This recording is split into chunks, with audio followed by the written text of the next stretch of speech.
The Dolphins was ugly. They was ugly. They were horrific. They were asinine. They was everything. They were trash. And we can't put all the blame on Tua for this loss.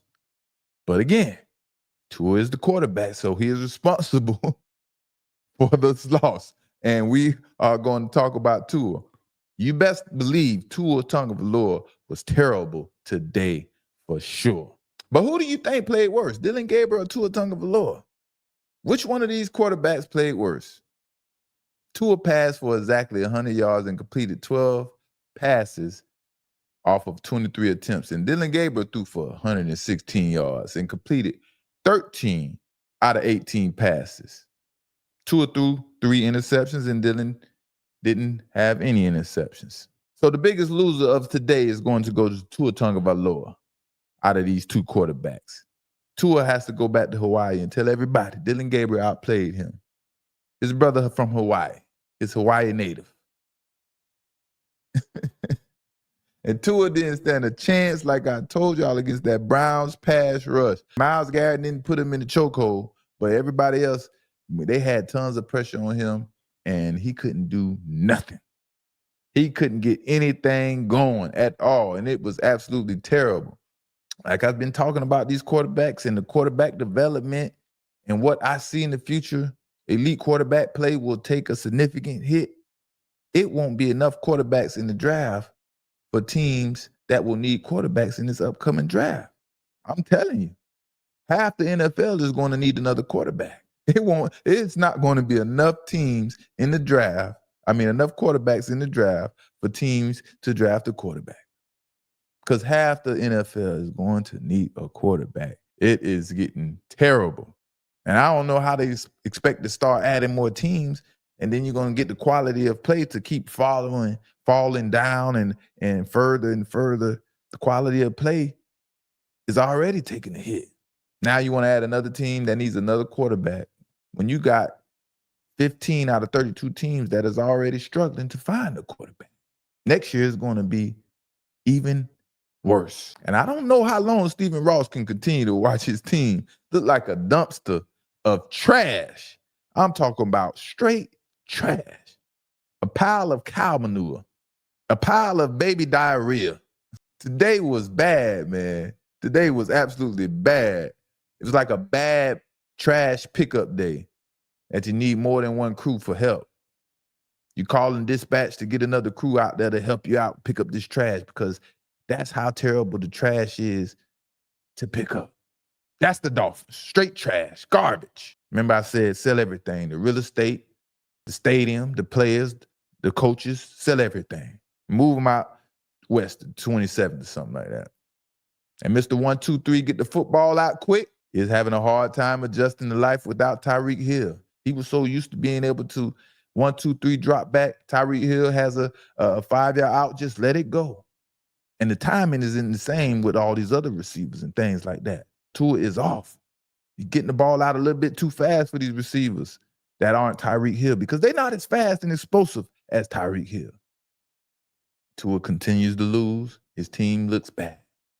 And Tua doesn't understand what is happening to him, and he can't figure out the words to explain this nonsense. Tua took the podium and had something to say. He had a lot to say, a lot of nothing.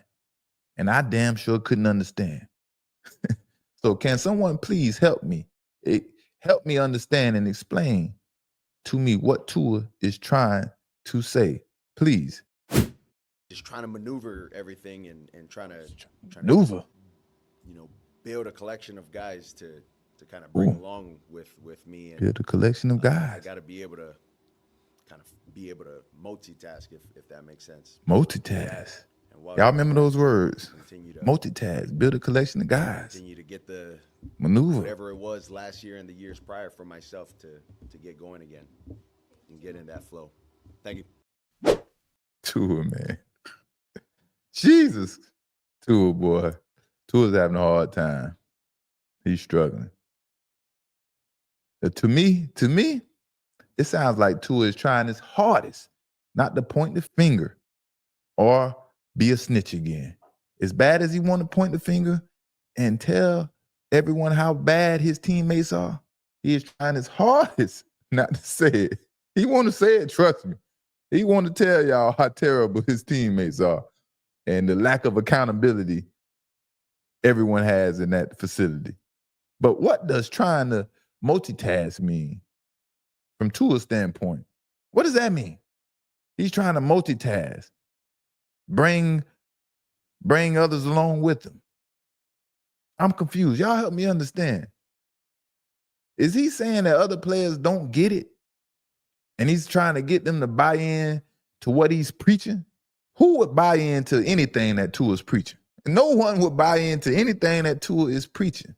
He hasn't shown any signs of a competent leader. It's someone that we want to go run through the wall for. Or is he saying he is playing with a bunch of losers that don't care about success and he doesn't want to be around this foolishness because he wants to be successful? What is Tua saying, y'all? What is he saying? What is he talking about? At the end of the day, everything the Dolphins are doing is just totally wrong. And every time they lose, they make it worse and worse and worse. And what we learned, man, Tua is the last person you want to speak to the media after a loss. Because Tua doesn't understand how to articulate, we just need to get better and do better. He doesn't understand how to say that very simply. Then Mike McDaniels decided to have a team meeting at his press conference, and he decides to threaten his players about their future. How can you make a player feel threatened about his position when the team sucks already? Only one win. How does he feel he can go on the podium at his press conference and make threats, and that will have an effect on his players? If no one is getting cut for a poor performance, then what are they supposed to be scared of? No one's scared of no threats. This right here is the great example of the blind leading the blind. Mike McDaniels being the leader of Tua Tagovailoa. Guys that will have an important work week because we're not, I mean, if you are negatively affecting the football team routinely, I don't have a choice but to, assess a different player, and I have to coach a lot better as well. So we're going to find out who and what we're made of. Yeah, let's go. Man, if this man isn't fired soon, something suspicious is going on. Something suspicious has to be going on if this man isn't fired soon. Man, this has to be the biggest joke in the NFL right now, or in the past 10 to 20 years. I haven't seen anything like this. And if y'all watch the game, you can clearly see this team has given up. They have given up on Mike McDaniels because they don't care about him. They don't care about his speeches. They don't care to play tough, hard-nosed football for him. I can't see any player ready to run through a brick wall because Mike McDaniels is the coach or some motivational speech that he can come up with. Did y'all hear that? Did that speech make you want to go play football? Does his voice sound like before a game you would want to hear him talk to you and motivate you to go out there and take another man's head off? And the mistake came a long time ago in the interview process. In the interview process, there was one tall tale sign that you could have easily pointed out if you, Stephen Ross, Chris Greer, or anybody that is making a decision to hire a head coach. That sign that was easy to point out was Mike McDaniels' posture. Oh, man, his posture. You could tell by his posture when he stands at the podium, he isn't a leader. How he crosses his feet, twirling his toes, crossing his feet, playing with his shoelaces. Stephen Ross should have noticed that when Mike McDaniels was interviewed. That was very simple. And when they fired Mike McDaniels, Tua Tagovailoa and Chris Greer should be dealt, if not next, right along with Mike McDaniels. Because those are the only two people, probably I ain't gonna say that. I ain't gonna take it that far. But those are the only two people in that organization that believe in Tua Tagovailoa. Tua done fooled a few people in the Dolphin Nation to believe in him and think that he can get the job done, but ain't nobody believing in Tua no more, man. It's time to clean house because the next coach won't put up with Tua or they won't accept Tua as his quarterback. So you might as well start making moves now. And I don't know who Mike McDaniels is threatening. Who do y'all think he's threatening? You think he was talking to Tua? You just paid Tua. Tua ain't worried about nothing.